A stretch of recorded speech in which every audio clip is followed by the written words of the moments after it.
Good, what's good? What's good? How y'all doing, man? Welcome to the live. Welcome to the live. Let's get that mirrored for y'all. How y'all doing, man? Happy Monday.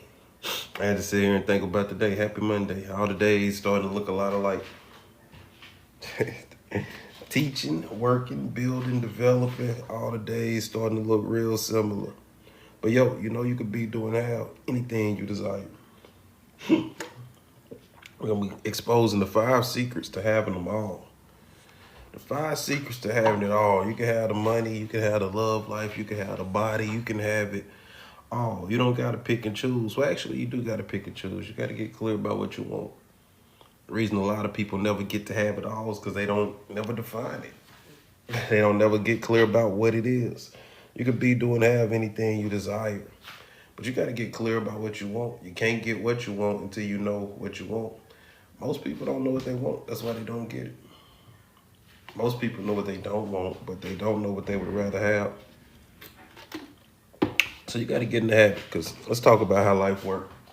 What happens as you go through life is, that's you. That's you, okay? So as you go through life, you're going to notice things that you don't like. And what most people do, let's flip this around so y'all can actually see. What most people do when they notice things they don't like is they keep focusing on the things that they don't like. They go, I don't like my job. They don't pay me enough. They overwork me. They don't listen to me. I've been here for 5 years. I haven't been promoted. There's no room for growth in this company. Everybody's out to get me. They want me to work holidays. They want me to work my birthday. There's no vacation time. I don't like this job. I can't stand this job. I don't like this job. But shifts start to happen when you start to ask what we call the magic question. The magic question is, what would I rather have? When you start to ask this question about what would I rather have, I'd rather have freedom, rather have more flexibility in my schedule, rather have more money, rather have more vacation time, I'd rather have paid sick days, I'd rather have better insurance. Now, as you start to put your attention over here, it starts to change the way you feel. Let me show you something. When you change the way you feel, you ain't got no choice but to think different. And when you change the way you feel and you change the way you think, you'll act different on accident. You don't directly change the way you act. The secret to changing the way you act is changing the way you feel. Because you're feeling and you're thinking work in a loop. How you feel controls how you think. That controls how you feel. That controls how you think. And it controls how you feel. It controls how you think. And eventually this spits out an action or a behavior. And the result follows that behavior. You could be doing anything that you desire, but the first thing you got to do is you got to figure out what you want. You got to figure out what you want, and then you just got to start thinking about it. You just got to start thinking about it. When you go over here and start thinking about what you don't want, you don't got to try to get nervous. You don't got to try to get anxious. You don't got to try to get anxiety. You ain't got to try to get sad. The feelings follow the thoughts. But if you could just use an ounce of willpower and start to purposely think about what you want, start to purposely put your attention on what you want. As you put your attention on it, you're going to start moving toward it on accident. When you put your attention on it, you're going to start getting good ideas on accident. You're going to start getting excited on accident. You're going to start getting motivated on accident. You could be doing anything you desire, but you got to get clear about what you want. So the question that I'm asking you guys is, do you know what you want? Because I'm going to give you the 5 C's. And the 5 C's is the secret that's going to teach you how to get what you want. What's going on, y'all? Tap, tap, tap, tap, tap the screen. How y'all doing? You could be doing anything you desire, but you got to get clear about what it is that you desire. What's going on, Lala? What's going on, Michael? How y'all doing? What's up, Rebecca? Thanks for the taps, y'all. Yo, if this your first time in here, I'm Coach Jay. I coach bosses, and I teach you could be doing anything you desire. But let's look at that. Because it sounds good, but it's actually a process. You can do can have anything you desire.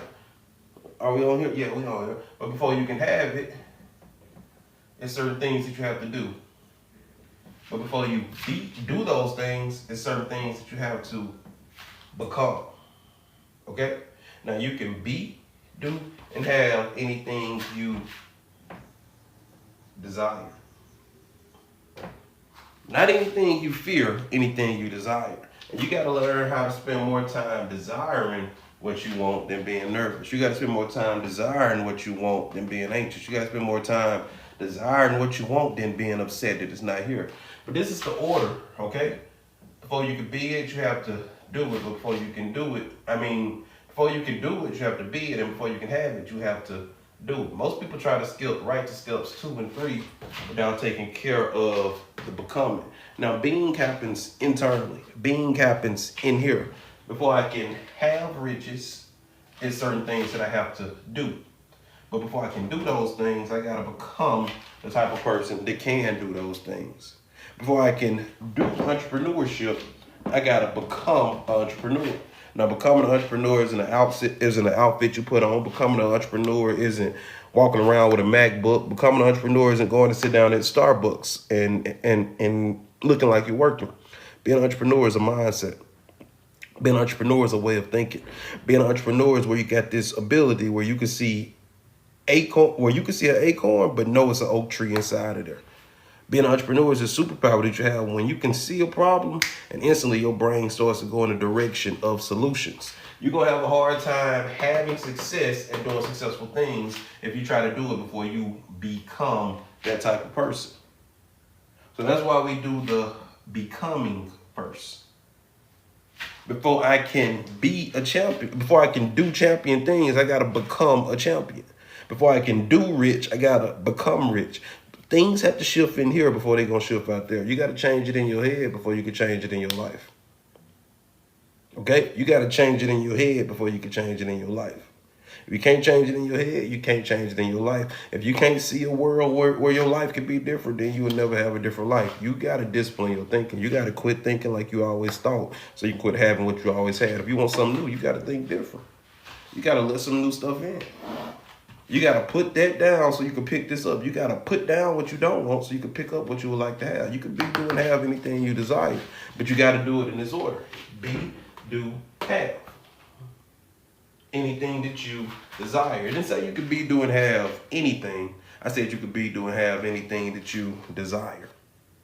We need to look up the word desire. Where's my iPad? It's not over here. Hey, Siri. She's not doing it while I'm live. I want to look up the word desire. Somebody do me a solid. Look up the word desire and paste it in the comments. We're going to keep going. We're going to keep going. So let's look at the 5 C's. Have y'all ever heard me talk about the 5 C's?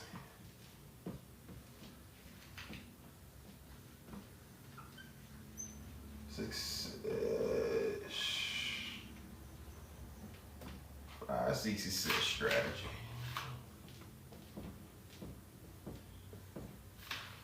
All right. Hey, thanks for the shares, y'all. Keep tapping, keep sharing. We're finna have some fun. Let's get into it. So our first C is clarity. Clarity. Clarity is getting clear, getting certain about what the outcome is. Clarity is understanding where the mind goes, the body follows. So clarity is looking at what I don't like and figuring out what I would like to have. Going, oh, I don't like that. I don't like that. What I'd rather have is this. Clarity is about getting clear. Okay? Now, after we get clarity, second C is calibration. Calibration is about focus. Calibration is about repetition. Calibration is about putting my attention on the thing that I got clarity on. Calibration is about, think about it, if you calibrate to a scared movie, you ain't got to try to get scared. Getting scared is the result of calibrating to that movie. If you calibrate to an action movie, you ain't gotta try to get calibrated to the. You ain't gotta try to get excited. Just calibrate to the movie. Last night we was watching a movie. We got calibrated to the movie. We ain't have to try to lock in. We ain't have to try to lose track of time. We just calibrated to the movie. When you get clarity about what you want and you start focusing on what you want, you don't got to try to feel excited. You don't got to try to feel motivated. You ain't got to try to feel hype. You just got to get calibrated to what you want. This is where it get crazy. When you got clarity about what you don't want, you locked in on what you don't like. You heavily tuned in to what you don't like about life. What's not working in life. That's what you end up getting calibrated to. When you calibrated to what you don't like, you don't got to try to feel frustrated. You don't got to try to feel annoyed. You don't got to try to feel like your life not moving forward, because it's not, because of how you focus.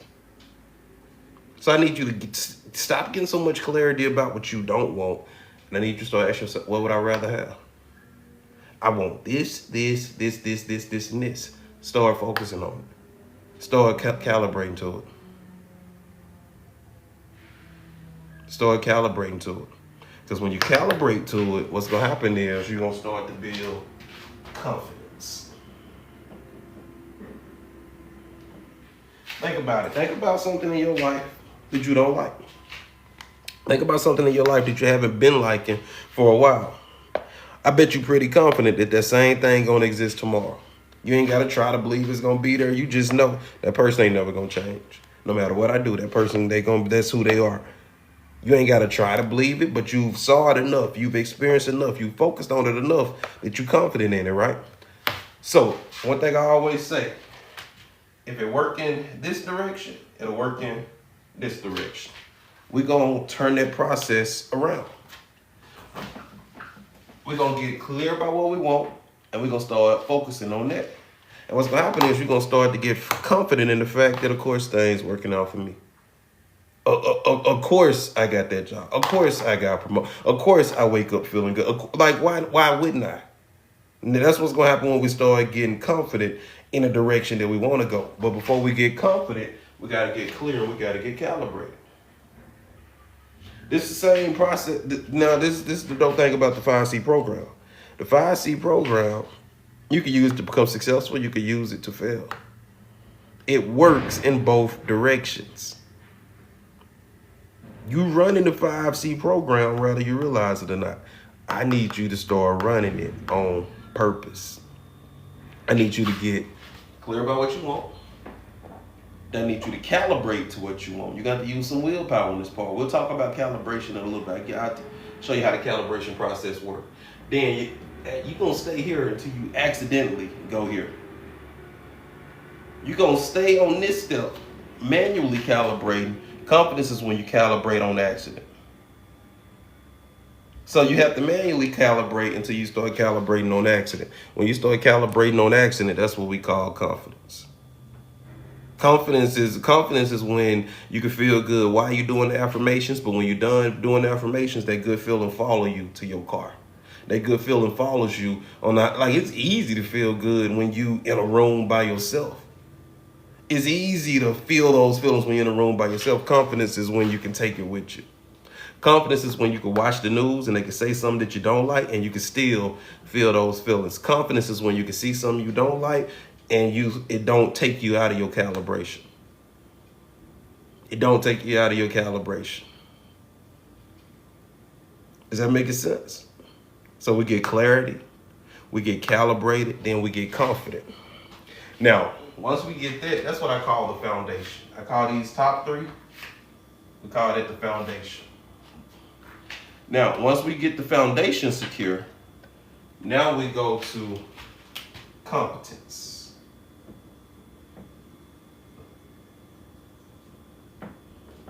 Now we go to competence. This is step 4, okay? A lot of times people think that step 4 is step 1. Step 4 is not step 1. I'm not saying that doing things not important, but when you try to do things before you get the mind in order, you tend to screw the shit up. When you try to take action before you discipline your mind, you tend to screw shit up. If you came to me and said, hey, Coach Jay, I want to lose 100 pounds. Can you help me? I say, absolutely. But I'm not sending you to Planet Fitness tomorrow. I'm not telling you to stop eating carbs tomorrow. I want to start working on your mind. I want to start working on your mind. I know if we get your mind where you need to be, you're going to go to Planet Fitness on accident. I know if we get your mind where we need it to be, certain foods just not going to seem that good to you no more. I know if we get your mind where you need to be, man, you're going to drink more water. You're going to walk more. You're going to move more. You're going to have a desire to move your body. But if I try to force you to Planet Fitness without your mind in order, you're going to find an excuse to leave. You're going to find all the excuses. You're going to find all the reasons why it never worked. And it's going to be everybody's fault but yours. But when we get you clear about what you want, what size shirt you want to wear, what size dress you want to wear, what size pants you want to wear, what number do you want to see when you look at the scale. When we get you clear about what you want, and we get you calibrated to that feeling, and we get you so calibrated in that feeling that you feel that way on accident, you ain't got to try to feel that way. That's what confidence is. Then when I send you to Planet Fitness, you're going to have a whole type of energy at Planet Fitness. But when you try to do this first, when you try to do this before you do this, you're not getting the results you want. That's why so many new businesses fail. That's why over half of marriages end in divorce. Because people trying to do life together without getting clear about what they want, without getting calibrated to where they going, and without getting confident in what they got. They say, okay, we're going to do this and all of this going to happen. You save yourself a lot of heartache. You save yourself a lot of trouble when you get the clarity, the calibration, and the confidence first. Get clear. Get calibrated. Get confident in that calibration and then do the doing. I'm not saying don't go back to school. I'm saying get clear, get calibrated, get confident, then go back to school. I'm not saying never date again. I'm saying get clear about what you want, calibrate to what you want, get confident in what you want, then start dating. I'm not saying don't start a business. I'm saying get clear about the business you want to start. Who do you want to serve? Who are your dream customers? Who are the people you don't want to work with? Is this an online business? Is this a remote business? Is this a brick and mortar business? Is this a nonprofit? Is it a for-profit? What's your revenue goals? How big of a team do you want to have? What do you want to scale this to? What's your exit strategy? Get clear on what you want. Get calibrated to what you want. Get confident in it. And then build a business plan. And then build a website. And then start the marketing. And then get on TikTok Live. Okay? Because when you try to do this, when you try to do the doing without clarity, calibration, and confidence, you're going to convince yourself that you're not good at it. When the problem isn't that you're not good at it, the problem is you don't know what the hell you're doing. And the only reason you don't know what the hell you're doing is because you haven't taken the time to get clear. Did y'all know that the word manifest means to make obvious to the mind? Like, did you know a synonym for manifest is obvious? Did you know a synonym for manifest is clear? And a lot of times you see people trying to manifest vague things and they wonder why they're not getting it. It's too vague. It's too vague. You don't know what you want. You can't get what you want until you know what you want. You can't get what you want until you know what you want. Are you willing to take the time to figure out what you want? How many of y'all feel like y'all got clarity? Do you feel like you got clarity about what you want? What percentage of clarity would you say you got?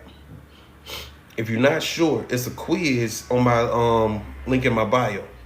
If you go to the link in my bio, I believe that first link will let you take a clarity quiz and it'll spit you out a percentage about how clear you are. If you get anything less than an 80 on that test, we got work to do. It's not that you're not confident, you don't got clarity. It's not that you can't do it. The problem is you don't got clarity. It's not that you're stupid. The problem is you don't got clarity. It's not that the market is oversaturated. The problem is you don't got clarity. It's not that you're a bad mom. You don't got clarity. It's not that you're a bad dad. You don't got clarity. It's not that you're a bad entrepreneur. You don't have clarity. When you get clarity, everything else tends to fall in line. Without a vision, the people perish. What's the vision? Where are we headed? Where are we going? Imagine getting in an Uber and just telling the driver where you don't want to go. I don't want to go to the mall. I don't rock with the mall like that. It's too expensive. I'm not paying $250 for no one pair of shoes. Don't take me to the mall. Don't take me to the doctor. Ain't nothing wrong with me. I feel fine. Why would you try to take me to the doctor? What, like, you just in the Uber, but you giving the driver a list of places that you don't want to go. That makes 0 sense, doesn't it? But that's how a lot of people go through life. They go through life with their attention on what they don't want. They go through life on the phone talking about what they don't want, joining groups to talk about what they don't want. On TikTok, watching videos about what they don't want, sending their friends videos about what they don't want. All of their attention is going on what they don't want. Where attention goes, energy flows. When you focus on what you don't want, you don't got to try to feel anxious. When you focus on what you don't want, you don't got to try to feel nervous. When you focus on what you don't want, you don't got to try to procrastinate. When you focus on what you don't want, you don't got to try to feel down. You don't got to try to feel sad. But when you focus on what you would rather have, when you focus on what you do want, you don't got to try to feel motivated. You don't got to try to feel inspired. You ain't got to try to feel energized. You got to change your focus. You trying to change your habits when what you got to change is your focus. And a new focus will produce new habits. Yeah, you heard me right. A new focus will produce new habits. You don't use willpower to create new habits. If you just start paying attention to different shit, if you just start paying attention to different shit, you'll start getting different results on accident. If you just start following different people on social media, if you just start listening in on different conversations, if you just start watching different shit on YouTube, if you just start hanging out with in different communities, you will start doing different on accident. I can remember when I got my first house, man. It was in a neighborhood where nobody was doing the yard, and I wasn't finna be the one to start. I wasn't doing the yard. I could care less about that yard. I was renting that house. It wasn't my damn house. I wasn't getting out there and doing no yard. Then, about 3 years later, I moved into another house. This house was on a golf course, and everybody in this neighborhood took their yard serious. There's this old white guy next door to me named Tim. Tim was no younger than 65. Tim would be outside every Saturday morning around 5, 6 a.m. because he was trying to get out there before the sun came up, and Tim was edging his yard. Now, I wasn't waking up at 6, but when I got up and started moving around 11, I'd go see Tim's yard and go, Tim, think shit's sweet. Tim, you think your yard finna be better than mine? I ain't know nothing about mowing a yard. I ain't know nothing about nothing. I ain't had no daddy growing up. I ain't know nothing about none of that stuff. I got on YouTube and started watching videos. I'm like, bet I need a trimmer. I need an edger. Okay, I need I went to Home Depot. I got I got me a lawnmower. I got everything I needed. Guess who else was out there every Saturday doing their yard? Guess who else was out there treating their grass and doing all this stuff? Guess who started asking Tim, hey, Tim, why I saw you doing it. Why you do that? I was in my old neighborhood. I had no desire to do my yard. But in this new neighborhood where everybody else was doing their yard, I didn't have to try to want to do my yard. It didn't take no willpower. It was like, bet, that's what, oh, okay, that's what we do over here. Okay. I wasn't finna be the only one in the neighborhood who yard wasn't put together. Get yourself in a new environment. Start focusing on different stuff. And when I say a new environment, I'm not talking about a physical environment. Because a lot of times you might be like, well, you don't understand. I'm stuck in this. Listen. The man that we know as Malcolm X wasn't built in a university. He was built in prison. He went to jail as this guy known as Detroit Red. He came out as the man that we know in Malcolm X. His body was incarcerated, but his mind was in books. He changed what he was focusing on. And when he changed what he was focusing on, he didn't have to try to become the man that we know as Malcolm X. It was in his nature because of what he was focusing on. I need you to start focusing on new shit. I need you to start focusing on what you want. You could be, do, and have anything you desire. But we really got to break that. Let's write this on the board because we got to break it down. People hear and they go, ooh, that sounds good. Oh, before I erase this, the last C is consistency. If you do any of this once, it ain't going to change your life. This is stuff you do over and over and over again. You should constantly be getting clarity, calibration, confidence, competence, and consistency. In your marriage, you should constantly be getting clarity. And when you get new clarity, you got to calibrate to the new clarity. When you calibrate to the new clarity, guess what's going to happen? Your confidence going to go up. But when your confidence go up, guess what else better go up? Your competence better go up. You don't want your confidence here and your competence here. That's disastrous. And consistently. So you run these 5 C's over and over again. Clarity is not something you do once. It's something you do daily. Calibration is not something you do once. It's something you do daily. Anybody who ever been in a long-term relationship, you know, the person you met is not the person you dating today. You got to keep getting clear about where y'all headed. You got to keep calibrating to who this new person is. And it's the same person, but it's a new person. Anybody who ever been with somebody a long period of time know what I'm talking about. It's the same person, but it's a different person. As your kids get older, you got to get more clarity. Like, I'm meeting a new version of my daughter right now. This is not the child that I knew a year ago. This is not the child that I knew 2 years ago. This is definitely not my 5-year-old sweetheart. I got to get clear on, okay, this is the new Riley. I got to calibrate to the new Riley. Now, if I'm sitting in my old clarity, trying to calibrate to the new Riley, I got a problem. This making sense? Clarity is not something you get once. I got a lot of colleagues who used to be able to keep up. But they stopped learning. When we both first came out of school, we was neck and neck. But I kept reading, I kept learning, I kept teaching, I kept growing.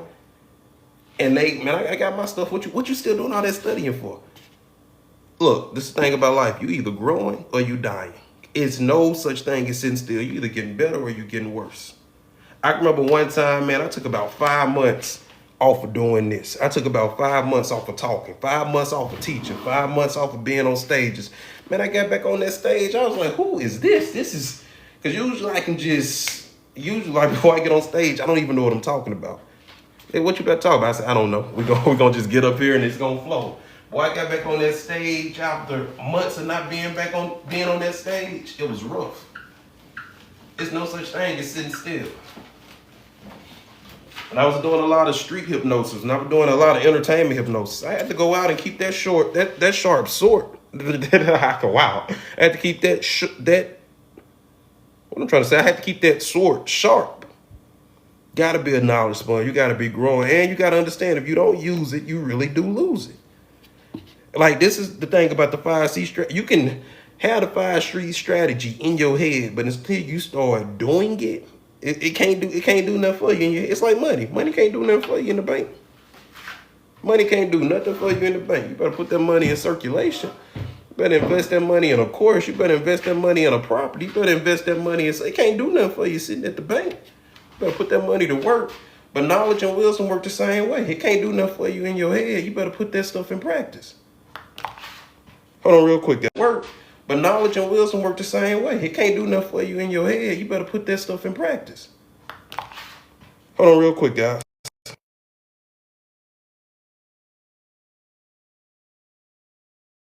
Okay, I'm back. But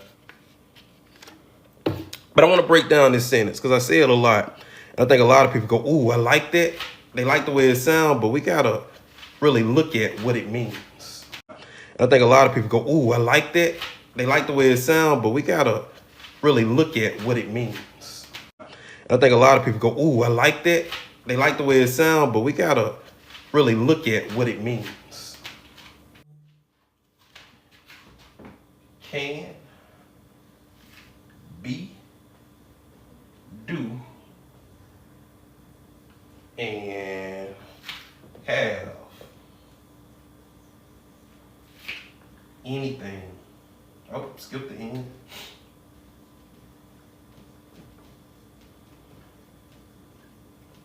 You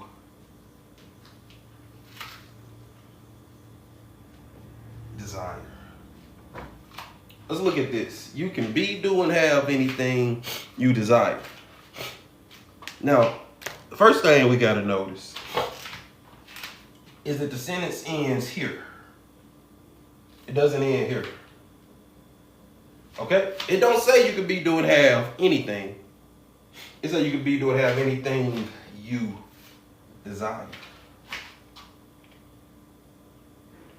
Okay? We're finna slow this all the way down. You can be, do, and have anything you desire. Now, one of the first things I want you to do for me is I want you to put this in the first person. Because your nervous system interacts differently with it when you put it in the first person. So I need you to really lock in with me, and I need you to say, I can be, do, and have anything I desire. And I want you to actually touch it. I can be, do, and have anything I desire. Like, watch Muhammad Ali when he do his affirmations. He don't go, I am fast. I am a great boxer. I box really well. He go, I'm 25 years old and ain't a scratch on my face. I'm pretty. I'm fast. I'm lightning. I'm so fast. Last night I cut off the light and I was in the bed before the room was even dark. I float like a butterfly, sting like a bee. The hands can't touch with the eyes. Can't. You see how he's using his whole body to embody what he's embodying what he's saying. He not just saying it, he's living it, he's experiencing it. Every cell, every fiber in his being is it. You can have your mouth here and your mind over there. But now he putting his mouth, his mind, his body, his heart, his brain, his solar plexus. Every part of him is embodying what's being said. Okay? We did a live a few weeks ago called Doing Affirmations is Stupid. And people came in and they was heated, but the people who stuck around got to have a discussion with me, and we was talking about how you don't just do an affirmation, you got to become the affirmation. If you're going to just do the affirmation, you waste your time, because the past tense of done is did. The past tense of do is did. So when you finish with the affirmation, if you did the affirmation, it's something that you left in the bathroom. It's something that you left in your bedroom in the mirror. So you can go in the bathroom in the morning and go, I am peace, I am love, I am joy. But when you get in your car and be frustrated and be annoyed and be pissed off, you left the affirmation. You got to bring the affirmation with you. You got to put the affirmation on like you put a hat on. You got to put the affirmation on like you put a hoodie on. You got to get dressed in it. You got to get wrapped in it. But you can be, do, and have anything you desire. So in order to desire something, first thing you got to know is you got to know what you want. I done coached a lot of people. I've been doing coaching for damn near 2 decades. 95% of the people who come into my office don't know what they want. They know what they don't want. I can tell you all about it. It's so weird to hear people talk about what they don't want. They got like little jokes worked into. You can tell, like, bro, you can tell that story a lot of times. Well, man, where do I start? Well, and they take you through this like monologue. And it's like, man, you've really practiced that story. What would you rather have? Eyes just go blank. I just can't keep. I didn't ask you what you couldn't keep doing. I said, what do you want? You can be, do, and have anything you desire. But if you don't know what you want, how do you desire it? Does that make sense? If you don't know what you want, let's say you're in a marriage. And your partner, this is not what I signed up for. I don't feel like I'm in a partnership. They're always nagging. They're not helping. They don't clean up behind themselves. I can't keep doing this. When I talk, I feel like nobody's listening. I don't feel respected. I just can't keep. What do you want? I just told you I don't. That's what you don't want. What do you want? I want to feel like I'm in a team. I want to feel like I'm in a partnership. I want to feel like I got somebody who's with me through thick and thin. I want to feel desired. I want to feel. What do you want? Read this. You could be, do, and have anything you desire. You can't. It didn't say you could be, do, and have anything you upset about not having. It don't say you could be, do, and have anything that you complain about. It don't say you could be, do, and have anything. It say you could be, do, and have anything you desire. In order to desire it, you got to get clear about what it is that you don't want. And if you're so busy being pissed off at what you don't want, it leaves zero time to desire what you would rather have. You got to take time to desire what you want. What do you want? What do you want? And if it's not rolled down, it's just a hope. It's just a wish. Write it down. What do you want? The Bible say put it on paper. Make it plain. What do you want? So you figure out what you want. And then it's some more nuance in here. This is not just an order that I picked out of there. You can be, do, and have. That's one of our formulas for success right there. Before you can have it, it's certain things that got to be done. That's the doing. But before you can do them, it's a certain person you got to become. I saw a quote a while back. It said, it didn't take me a long time to build a successful business. What took me a long time is becoming the type of person that could build a successful business. Once I became the type of person, it took months, not years. I was coaching this one young lady one time, and she was telling me how it took her 10 years to leave her husband. And I'm telling her, it didn't take you 10. It took you 10 years to get fed up. It took you 10 years to say enough is enough. But when you decided to leave, it took minutes. It don't take 10 years to leave nobody. It might take 10 years to decide to leave. But once you became the person that was fed up, once you became the person that was, I'm not doing this another day. Once you became, the doing happened naturally. And once the doing happened naturally, you had the results you wanted. It don't take a lot of time to lose weight. Once you become the type of person that's fed up, once you become the type of person that's go, look, I got a reason to live, I got a reason to be here, it's a certain thing I want to see. Once you do the becoming, the doing happens naturally. It's a reason this is in this order. You can become the type of person that you need to become so that you can do the type of things that you need to do to have the life that you want to have. Anything you desire. Does this make sense? I guess the way we could say it is, if you desire it, you could be, do, and have anything. Yeah, we're gonna restructure the sentence. It resonates better that way. Let's rewrite it. Let's rewrite it. That might be the name of my next book. It's long for a title, but I don't care. I don't care. All right, so we're going to rewrite this. If you desire it, you can be, do, and have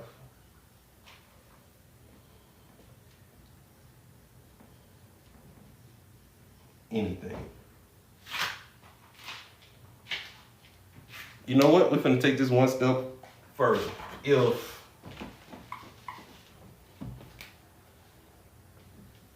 I desire it,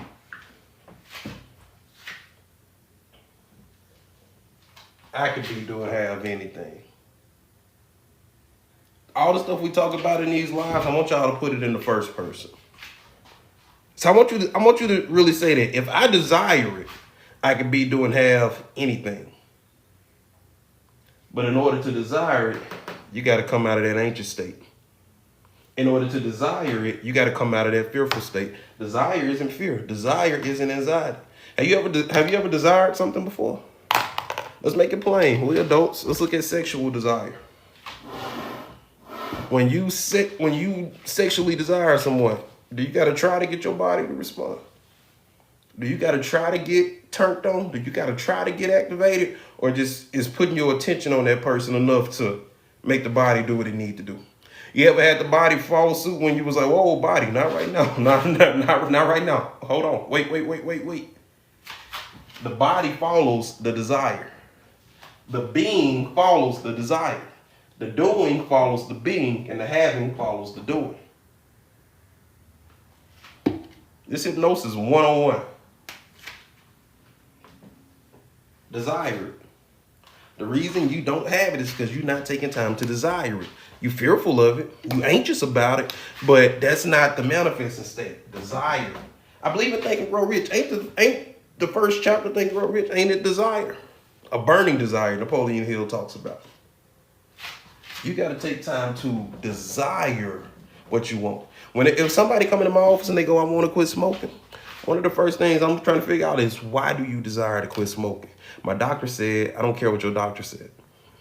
If what your doctor said was going to move you, you wouldn't need to be in my office. If the thought of cancer was enough to make you stop, you wouldn't be here.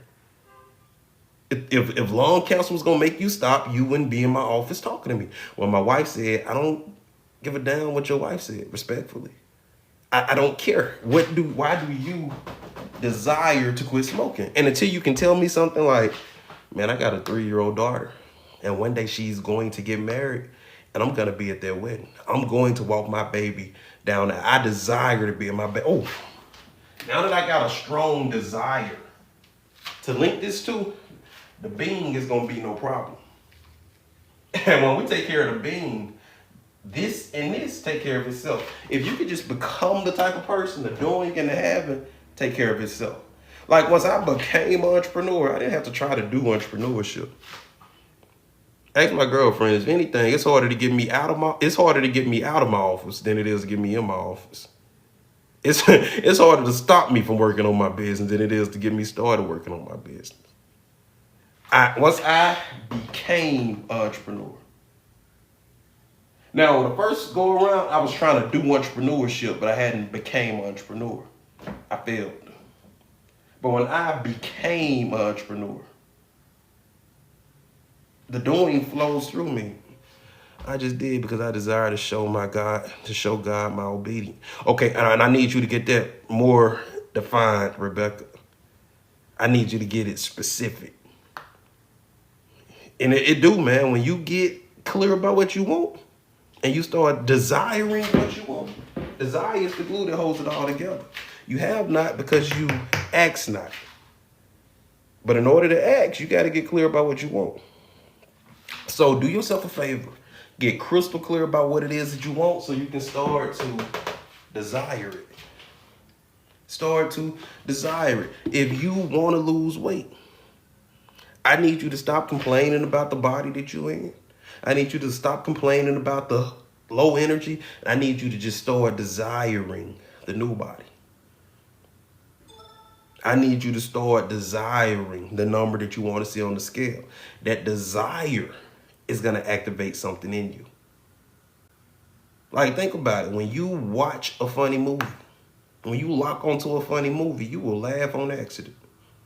If you lock onto a sad movie, you will cry on accident. If you lock onto an action movie, you will get excited on that. If you lock onto a scary movie, you will get scared. You don't try to get scared. Think about it. When people come into my office, they don't want to be anxious, but their focus is producing anxiety. I do a little something, Rebecca. Where attention goes, energy flows. You got to start putting your attention on your desires. Okay? Now, in order to do that, you got to slow down that mind. The best time to do this is in the morning, right out of bed. Listen to me. Before you check the weather, before you check your bank account, before you check your text messages, before you check your emails, before you check in with your partner, before you see what the kids doing, I need you to start starting your day by focusing on your desires. Focusing on your desires. And if you really want to supercharge this, start with gratitude and morph from gratitude to focusing on your desire. Like when you get in the Bible, notice every time like Jesus was asking God for something, he'll give thanks, then that's what he wanted. Hey God, thank you for this fish. We're going to need some more. It's a lot of people out here. Like, thank you for this, and this is what I need. When my daughter asks for stuff, man, the way she asks, she'll come in there, Daddy, I just saw this dollhouse on TV, and when I get it, I'm going to put it right beside my other dollhouse, Daddy. And 5 of my Barbies going to live in the old dollhouse, and my other 7 Barbies, they going to live in the new one because it's way bigger. She's excited. Like, she coming in there under the influence of what she wants. She's coming in there wrapped in the desire. She's not coming in there wrapped in the lack. When she come in there wrapped in a desire and she asks for something, I can't tell her no. Her mama going, Jay, she don't need another dog. Man, I don't care what she need. Did you see the look on my baby's face? Did you see the excitement? When she's wrapped in that desire, I can't say no to her. But imagine if she came in there wrapped in the lack. What's going on? Imagine if she came in there, Daddy, that old dollhouse I got is stupid. It's too small. My Barbies can't. I don't like that one. I need a new one. It's very easy for me to say no to her from there. You don't get your ungrateful self out of my face. Go clean your room up. Go clean your room. You bored. You need something to do. You're not getting another dollhouse. You don't even appreciate the one you got.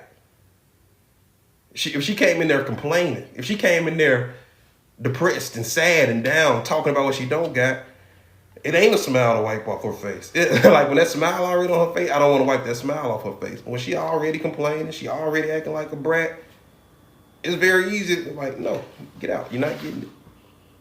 Daddy, girl, get out. For sure. And where the mind goes, the body follows. That's why we lay the 5 C's out the way we lay the 5 C's out. Clarity is step 1. You can't get what you want until you know what you want. Like you gotta realize, like this you, right? You are the one sperm cell that beat out 300 million other sperm cells. That's how bad you wanted to be here.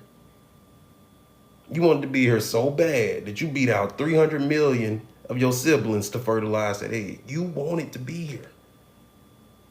Then you got inside of the egg, right? You fertilized the egg and you was like, I want to get out there and play. And they was like, well, if you want to go out there and play, you're going to need a whole lot of cells. You're going to need some fingernails. You're going to need some fingers. You're going to need some toes. You're going to need some lungs. You're going to need a kidney. You're going to need a heart. You're going to need a brain. And you sat in there and built all of that. This you. Don't forget who you are. Think about all the stuff you learned in your first 2 years of life. You learned how to walk. You learned how to read body languages. You learned how to read facial expressions. You learn, okay, that's mom, that's dad. I need to ask him for this type of stuff. I need to ask her for that type of stuff. If I ask her, kids are calculating. Kids are manipulative little masters. They are intelligent. But imagine if you can take your 2-year-old mindset into your business. What's your 2-year-old mindset? Your 2-year-old mindset is you might jump off a table and scrape your knee. Start crying. By the time your mama can bandage it up and put you a Band-Aid on it, you gonna jump your bad ass right back up on that same table. What if you could take that same type of mindset into a business? You started it, it didn't work, it didn't have to turn out, but instead of packing it up, you bandage yourself up, you get right back on that table. What if you could take that version of self in your business? What if you could take that version of you into your marriage? What if you could take that version of you into your parenting strategy? Okay, that didn't work, let's bandage it up and try this again. What if you could take that mindset into your fitness journey? Look, I fell off the wagon. Let's bandage up. I'm trying this again. You know how many times you failed when you was learning how to walk? You didn't go, okay, walking ain't for me. It's stupid. I give up. Give me a wheelchair. I'm not walking. I give up. I tried. I failed 12 times. I'm over it. You know how long you was learning how to talk and saying stuff wrong? You didn't say talking ain't for me. You said, no, I want to do that. I'm gonna keep trying. You had no concept of failure. Did you know that a baby is only born with 2 fears? Y'all done got me excited. Did you know that a baby is only born with 2 fears? Anybody who really know my content, anybody who been coming in here, you probably heard me talk about this before. But a baby is born with a fear of falling and a fear of loud noises. Outside of that, a baby has no other fear. The only way you can scare a baby is to put it down too fast or to like make a loud noise. You could put a newborn baby on a stage in front of 10,000 people and it's not gonna get nervous. You could talk to a newborn baby about COVID, about the recession. It's not going to get nervous. Anything that you fear, you learned that fear between the ages of 0 and 8. And this is what I love about learning. If you can learn it, you can unlearn it. If you can learn it, you can forget it. Now, that fear of falling and that fear of loud noises, hypnosis or not, you stuck with those. You stuck with those. But all those other fears you got, all this other bull stuff that you letting get in the way of your greatness, oh, we can uninstall that. We can override that. If I desire it, I can be, do, and have anything. Okay? Not if I fear it.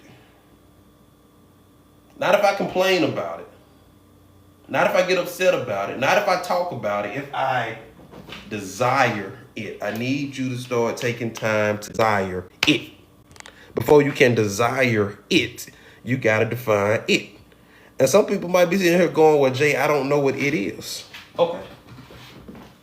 If you don't know what it is, let me tell you the easiest way to figure this out. And really, I'm calling CAP. It's a defense mechanism. It's a limiting belief that's blocking it. You know what you want. When you look in your bank account and you see not enough money, what do you automatically desire? I know the live got a slight lag on it, so we're going to wait. When you look in your bank account and you see not enough money, what do you instantly have a desire for? And keep tapping the screen, guys. Tap, tap, tap, tap, tap. Money. You ain't got to try to want money. You ain't got to think about, do I want. When you see lack of money, you instantly have a desire for more money. If you in a situation and you feel disrespected, what do you instantly desire? Do you have to go have a meeting and go, okay, they said this. I felt like this. I don't know how. When you feel disrespected, what do you automatically have a desire for? Respect. Okay. So what you gonna start doing is you gonna say, this thing over here, I don't like it. I don't like my job. I don't like how they treat me. I don't like how they talk to me. I don't feel like they appreciate me. They underpay me and overwork me. I don't like that. And you're going to ask yourself, well, what would I rather have? You're going to say, well, I'd rather have a job where I feel appreciated. I'd rather have a job where I feel valued, where I feel like people actually listen when I talk. I want a job where there's room for growth and room for promotion. I want a job that energizes me. I want a job that I enjoy doing. I want a job that sometimes I'm having so much time, so much fun, I forget that I'm working. As you start to make these plus signs outweigh these negatives over here, this is what we call desire. Now, when this desire gets built up enough, ideas start showing up. Situations and circumstances start showing up. But when you focused on this, because this is what most people do, they focus on this. They get hypnotized by this. And then they wonder why they get so much of this. Because I'm going to tell you something. If you hypnotized by this, even if you get a new job, this going to follow you. If you're in a relationship you don't want, and they don't do this, they don't do this, they don't do this, they don't do this, they don't do this, they don't do this, they don't do this, they don't do this, they don't do this, they don't do this. If this is your dominant vibration, you can get in a new relationship. Guess what's coming with you? It ain't no more good men out here. You know why? Because you keep taking this with you. All women are gold diggers. You know why? Because you keep taking this with you. If you can say, what would I want to have? What would I rather have? And you can start focusing on this. You can stay in that new relationship. And let me tell you what's going to happen. That partner either going to raise up to this vibration or law of attraction going to take care of it. They either finna grow with you or law of attraction finna take care of it. You ain't got to break up with people. You just got to work on you. Stop trying to change people. If you change you, they either going to change and evolve with you or law of attraction going to take care of it. Law of attraction going to go, you know what? I got somebody else that'll be a better match for you vibrationally. Leave negative Nancy over there where she is, and yeah, that fit. You come here. I got a negative person for you too. Everybody going to get what's for them. But you don't get what's for you by focusing on what you don't want and trying to fix it. You don't fix this by getting more descriptive about it. You don't fix this by making a long list of everything you don't like. The way that you fix this is by taking your attention off of it and focusing on this. Like, I used to help a lot of people quit smoking before I started working with like entrepreneurs and high performers. The money was in quit smoking. So I done helped hundreds of people quit smoking. But when these people would come in to quit smoking, what I was doing was, like, imagine if they came to quit smoking. And in the quit smoking session, I'm going, you know those cigarettes killing you. You know those things give you cancer. You know you spend $100 a year on those things. You know those things make you stink and they make your teeth yellow. Why are you smoking those cigarettes, man? Smoking cigarettes is stupid. I don't like people who smoke. You know what tobacco do to you? You know there's carcinogen in cigarettes. You know there's, you know they knew all that stuff when they showed up. If this was gonna make them stop, they wouldn't be in my office. You know what I do? I say, why you want to be a non-smoker? I just know it's not good for me. Bullshit. Why do you want to be a non-smoker? You tired of your wife pulling away from you when you get close to her because you smell like a freight train, huh? So what would you rather have? I don't want to have to wash my hands every time I touch my wife. I want to smell like cologne instead of a fucking freight train. I started getting them real motivated by what they want. I started getting so many of these they never thought of. So now that you're going to be a non-smoker, what you going to do with that extra money? What kind of cigarettes you smoke? Newports? Man, I'm $9.85 a pack, right? And you're going through a pack and a half a day? So you spending $17 a day on cigarettes? Hey Siri, what's 17 times 365? 8,000. Goddamn. So what you gonna do with this additional $8,000 over the course of this year? Oh, you're gonna take a vacation with that $8,000, and your wife gonna be really excited about that. She been wanting to get out of town. I start building positive associations around what they want. Let's talk about how the subconscious mind works. Let me check my calendar. Hold on. Just give me just a second. Let me make sure I'm not missing on the mind works. Let me check my calendar. Hold on. Just give me just a second. Let me make sure I'm not missing on the mind works. Let me check my calendar. Hold on. Just give me just a second. Let me make sure I'm not missing on the mind works. Let me check my calendar. Hold on. Just give me just a second. Let me make sure I'm not missing on the point.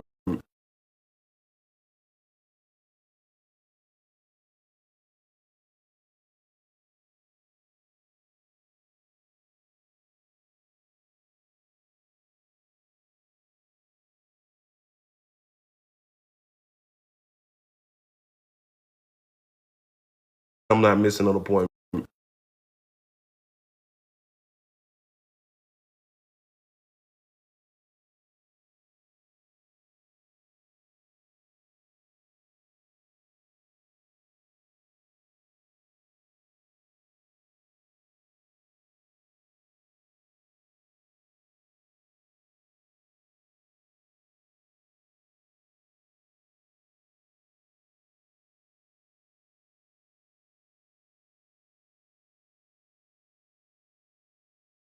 All right, make sure. All right, let's talk about I'm gonna do this for about 3 months. Yeah, I think that's up to 11,000. Appreciate you. Appreciate you. If we get this up to 20, I got something special for y'all. Got some special offers. We'll bring out some discounts and such. All right. So people who done already heard this, stick with me. Repetition is a very powerful thing. So this is the mind when you're first born. And it's blank, except for what we call the primitive mind. And that primitive mind, that's that stuff that you're already born knowing. Nobody teaches you fight, flight, or flight. You're born with understanding. When faced with a threat, I can fight it, run away from it, or play dead. Fight, flight. Okay? Now, between the ages of 0 and 8, you start to make associations. You'll make some positive associations. You'll make some negative associations. Any of y'all ever get to talk about money? Look, we about to go in the store. Don't touch anything. Don't ask for nothing. You're not getting shit. Any of y'all ever got that talk? That'll make negative associations around money. That'll make negative associations around asking. Okay? You might make some positive associations. I'm a good singer. I have a beautiful voice. People love it when I sing. Those are positive associations. But you start making a mixture of these associations. And we use positive and negatives, but the subconscious mind don't really work by positive and negative. The subconscious mind works by familiar and unfamiliar. If it's familiar, give me more of it. If it's unfamiliar, get it away from me. So the first 8 years of your life, you just a sponge. You just soaking up stuff. If you was born in a house where people speak 5 languages, you'll learn all 5 of those languages just by being in that house. That's how dope you are. That's you. You're in a state very similar to hypnosis. You're in a state of what we call hyper suggestibility. You're not questioning things. You're just in this learning state, soaking it all in. Now, around the age of 9, you start to develop what we call the critical mind. And that's when you start to think critically.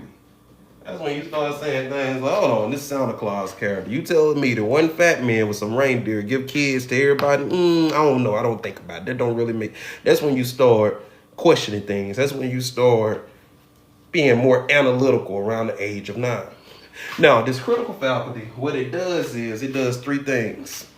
It generalizes, it distorts, and it deletes with the sole purpose of protecting these associations. So you're thinking critically now, but you're thinking critically after having 8 years of programming. You're thinking critically now, but you're thinking critically after already having 8 years of programming.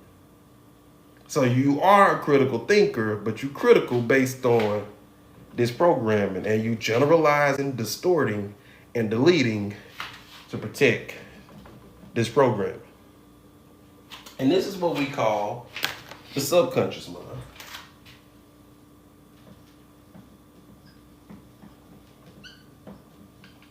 I've been doing hypnosis for 2 decades, and I still have to work really hard to spell the word subconscious. And up here is what we call the conscious mind. Now, our subconscious mind runs off of feeling and emotion. And this is where it gets real interesting. It's 98% of our thinking potential. Subconscious is 98% of our thinking potential. Let me zoom y'all in a little bit on that. 98% of our thinking potential runs off of feeling and emotion, and it's 98% of our thinking potential. The conscious mind runs off of logic, reason, analysis, willpower, and decision making. Now, if our friend is subconscious is 98%, what percent does that leave for a little subconscious for a little conscious up here? 2%. 2%. So logic, reason, analysis, willpower, and decision making is 2% of our thinking potential. Where the subconscious mind down here with the feeling and emotion is 98%. Let that sink in. We're gonna stop right there for a moment just so you can wrap your mind around this. Let's talk about this subconscious mind. You ever been in a situation where you don't want to cry, but right now you're giving your attention to something, and the subconscious mind go, ooh, that reminds me of these associations right here. It's time to cry. The 2% using logic, reason, and analysis go, wait. It's not a good time to cry. It's people looking at me like, not right now. The 98% gonna go, no, right now. I think we gonna do this right now. I feel like crying. So when you feel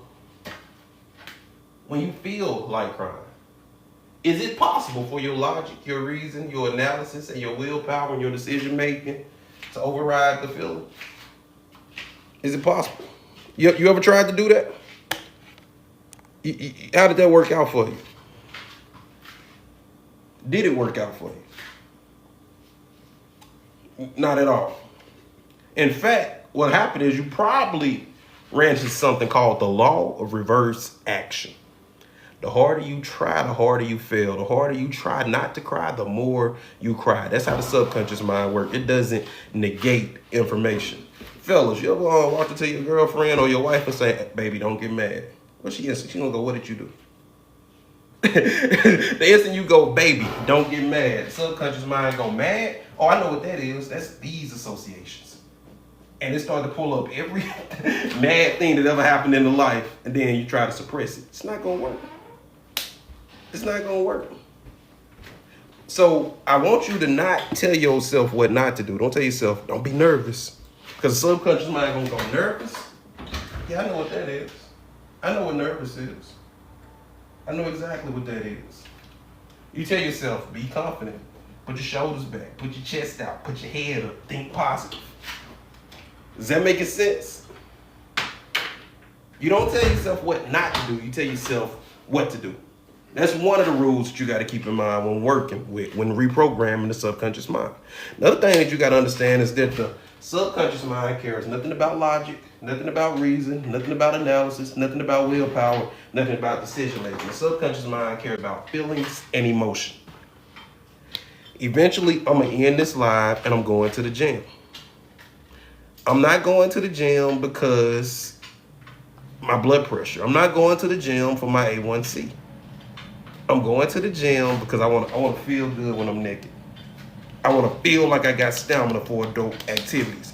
You don't use logic, reason, and analysis to kick yourself in the gear. The 98% doesn't care about the logic.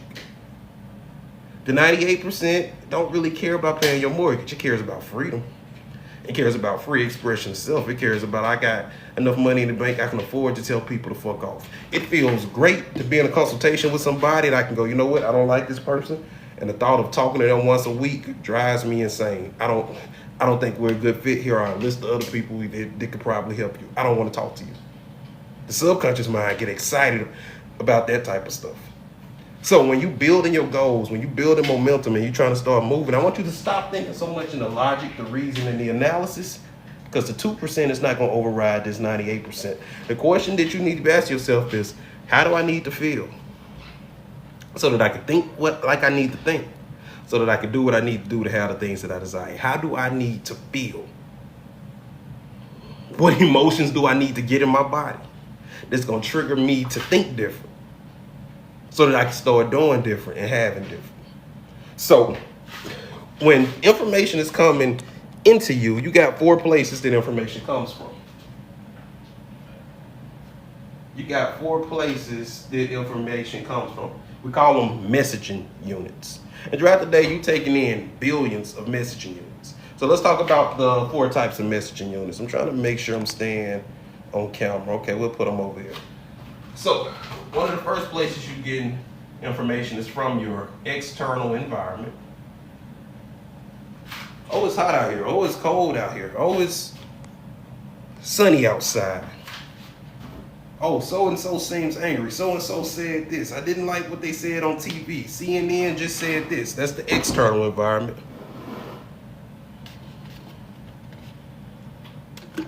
So, Elena, the thoughts and the feelings, they work in this causation loop. What you think controls how you feel. What you feel controls how you think. This causation loop. What you think controls how you feel. What you feel controls how you think. What you think controls how you feel. What you feel controls how you think. And we put people into 2 groups. If we look at this through the lens of what we call Kaplan-Meierian hypnosis, we put people in 2 different piles. We put people in a pile of people that we call the emotionals. The emotionals are people who have a slow mind-body connection. So they tend to feel in the mind. They don't really feel in the body. Whereas physicals are people who feel in the body. So physicals, they store rejection in the body. They store things in the body. So they have a hard time changing their thinking when there's certain feelings in the body. While our emotional friends, they can really change direction by getting grasp on their thoughts. But you got to be careful, because emotionals, they don't like to be told what to do. They like to be handed the information and arrive at their own conclusions. So depending on where you fall on that cycle depends on which one most of your focus will go into. But I always tell people, just play with it. Play with it. Some people, affirmations work great. Some people, affirmations piss them off more. And these days, one of my favorite manifestation tools is a nap. Like, whoa, they got way too much momentum. Ain't no amount of meditation, ain't no amount of hypnosis, ain't no amount of journaling, ain't no amount of focus wheel, ain't no amount of vision board gonna stop me from wanting to choke the life out of you. I'm gonna go take a nap and we'll wake up and reset when those vibrations have gone to a neutral place. But external is one of the places we get messaging units from. Our body is another place we get messaging units from. I'm hungry. My shoulder's itching. It's crooked my neck. That's uncomfortable. So we're constantly getting messaging units from the body. And we're getting messaging units from our conscious mind. And we get messaging units, that's 3. And we get messaging units from our subconscious mind. From our subconscious. So we're constantly getting all of this information coming in.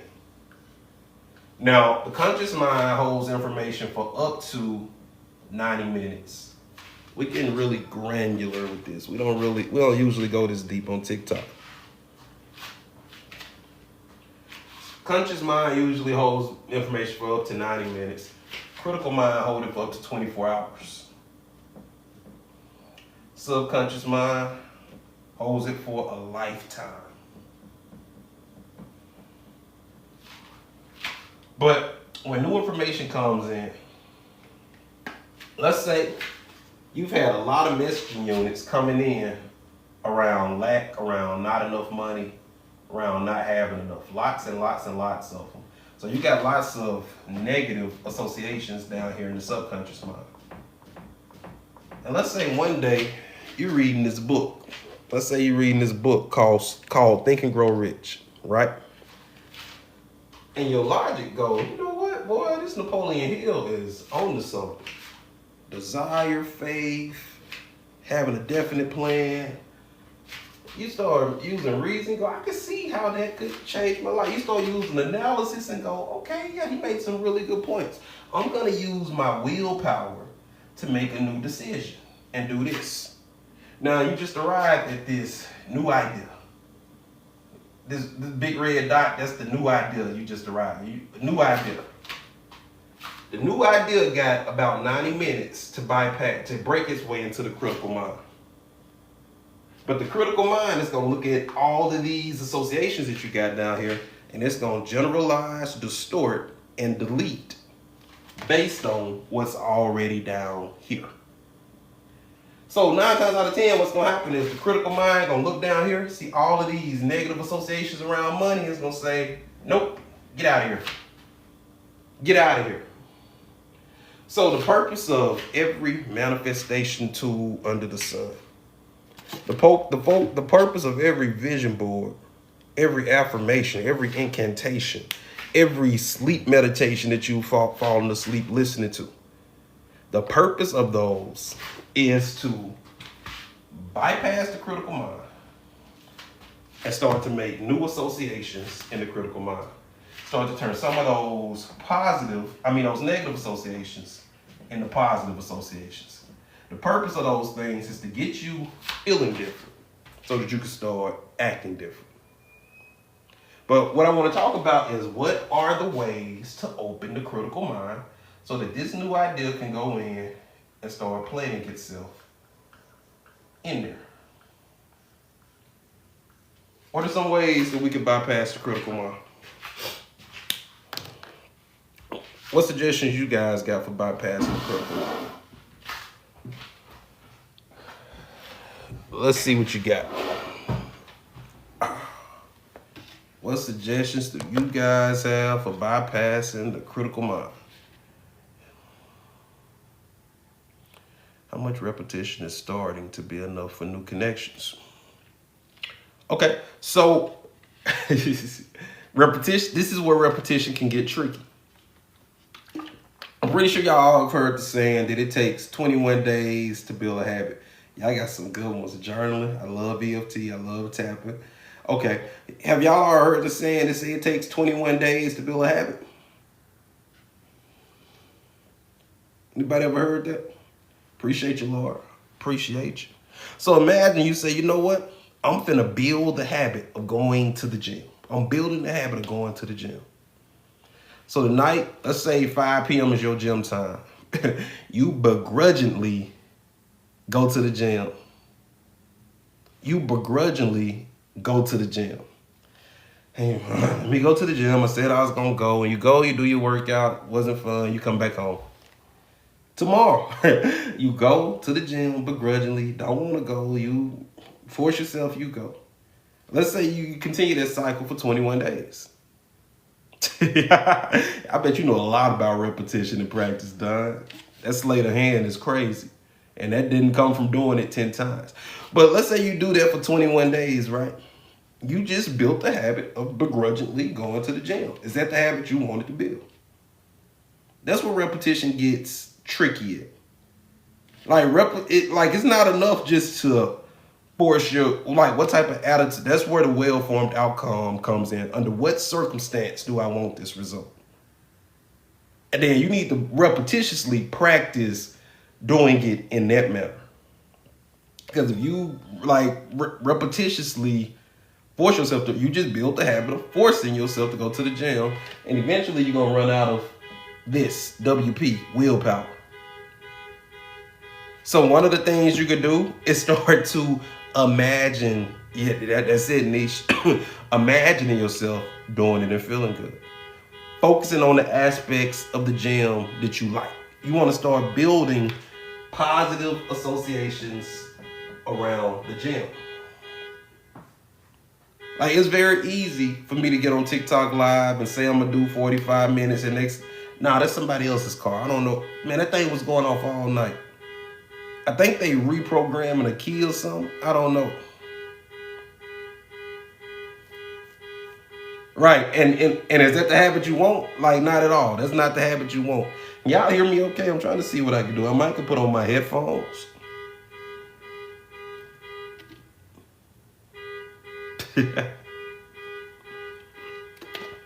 We can continue. Okay. Cool. All right. But we got to start making new associations in the subconscious mind. So y'all mentioned journaling.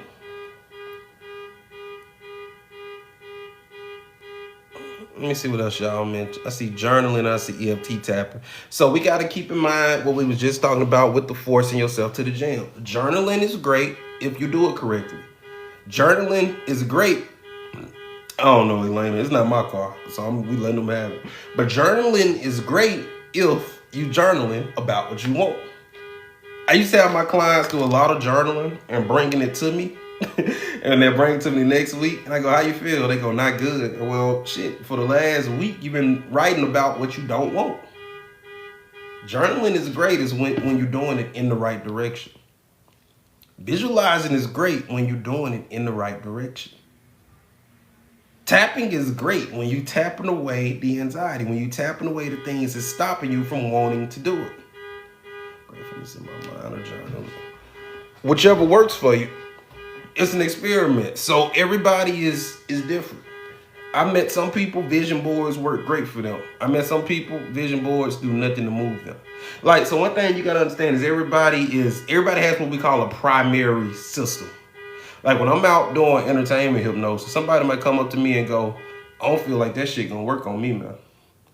Oh, they don't even realize the amount of information they just gave me. They say, I don't feel like that shit gonna work on me. They didn't say, I don't see that working on me.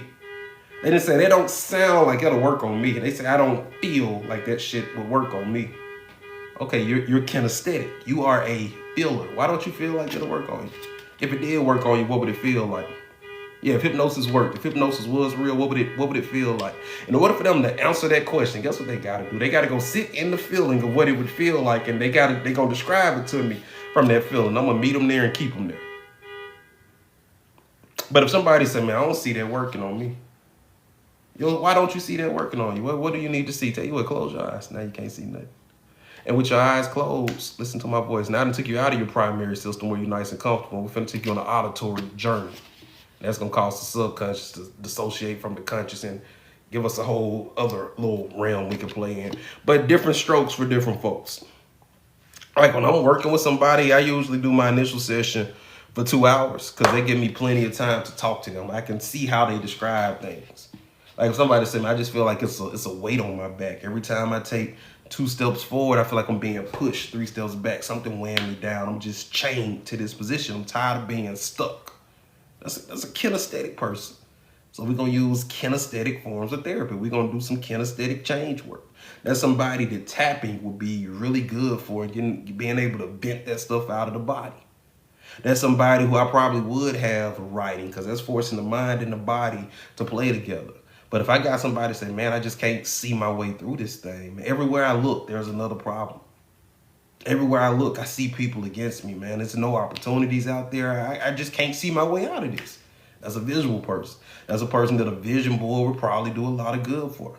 That's a problem that visualizing would probably do really good for. One of the questions, like before I start to hypnotize somebody therapeutically, one of the questions that I ask them, if I ask you to imagine you were at the beach, could you see it? Cool. Could you feel your feet in the sand? If you listen really hard, can you hear the water? And based on how they answer those questions, I'm going to shape my approach around that. My 4D board from a while back literally spelled out F the third. For sure. F the 3D. I like that. But it's about calibrating. It's about understanding what moves you. I tell you this, if you do it and you don't feel different, it didn't work. You should feel different. You should feel different. If you feel different, you made new associations in the subconscious mind. If you feel different, it's working. But I want to talk to y'all about some ways that I like to that I like to bypass the critical mind. So 3D, it gotta be. So one of my favorite ways to flood the critical mind is with overload. Overload. Critical mind can only hold 5 to 7 things at a time. So I love to just, bro, I throw so much positivity at it at one time that it just can't stop. Man, I'm so lucky. I might be the luckiest man in the world. I got water, I got clothes, I got abundance, I got money in the bank, I got healthy kids. My kids at school right now and they learning, I'm growing. I got 12 people here listening to the sound of my voice. I got everything I need to teach amazing seminars all over the world. Right here in this moment, I'm talking to people from all over the country. Everybody put your states in here. I'm in Dallas, Texas. Where are you guys located, man? And I'm just sharp. I've been doing this for 2 hours and I haven't ran out of things to say. This is amazing. I got eyes that work. I got a tongue that work. I got 5 senses that I did nothing for. I woke up this morning and the sun was already up. We got somebody here from New York. We got people here from Tennessee. This is amazing. This thing is really working out for me. This thing is really working out for me. It's like I can't win for losing. And another dope thing about my life is money loves it here. I love me a good rampage. I love me a good rampage. So what happened is, critical mind might go, not true, not true, not true, not true. Wait. Oh, whoa, wait. Imagine having a bouncer at a club. And he at the front door, and they going, nope, you can't come in. Come on in, guys. No, hey, wait. Man, imagine 30 people show up at once. And he's trying to stop the first one, but wait. While he wrestling with that one, the other 29 just rush in. So I like to do, just flood the subconscious mind. I might be the most handsome man ever. I might be the best presenter ever. You know what? I think I might be. And I just keep them coming in. But I'm using things that move me emotionally, not logically. I'm using things to change how I feel. So that's one of my favorite ways. Another one of my favorite ways is getting deeper relaxed, putting myself in a trance. But before I go into trance, I'm going to figure out why am I going into trance. I want to go in trance and feel abundant. I want to go in trance and feel abundant. Okay. I'm going to find something, lock my eyes on it. Right now, I'm going to lock my eyes on that spot where the wall meets the ceiling. And I'm going to start allowing my breathing to slow down. And I'm going to pose myself a question. As I'm focusing on that spot, I'm going to say, if abundance had a color, what would it be? If abundance had a color, what would it be? And another thing about the subconscious mind, it loves metaphor. It loves metaphor. It loves stories. So I'm gonna say, if subconscious mind had a color, what would it? I mean, if abundance had a color, what would it be? It'd be green. Okay. I'm gonna keep focusing on that spot until I feel my eyelids getting heavy. And when my eyes feel like they want to close, I'm gonna let them do what they want to do. Green for you too. We locked in. I love it. And while I'm in this super relaxed state, I'm going to start inhaling green and imagining it run through every cell and every fiber of my body. I'm going to start feeling that green energy spread throughout my body.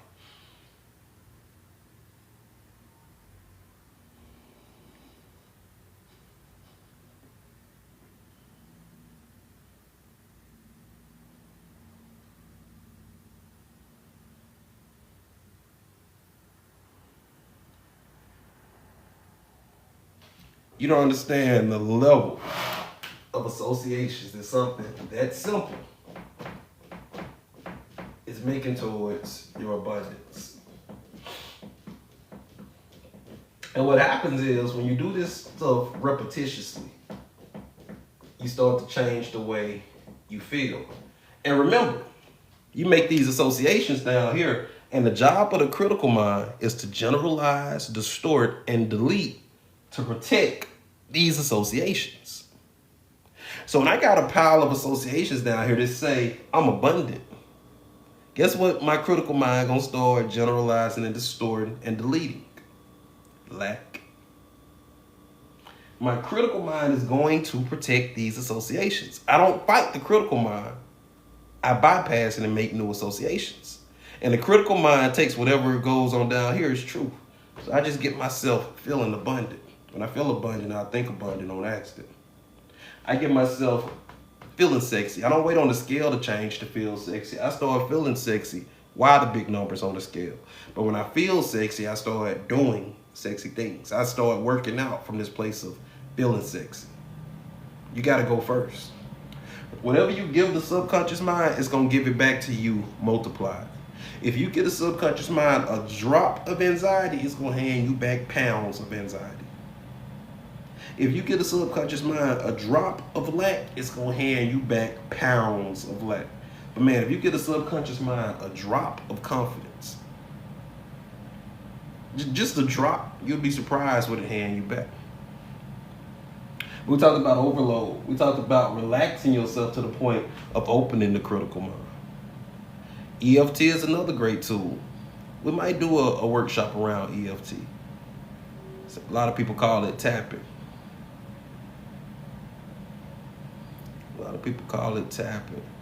Anybody got any questions? I'm finna get ready to land in a little bit.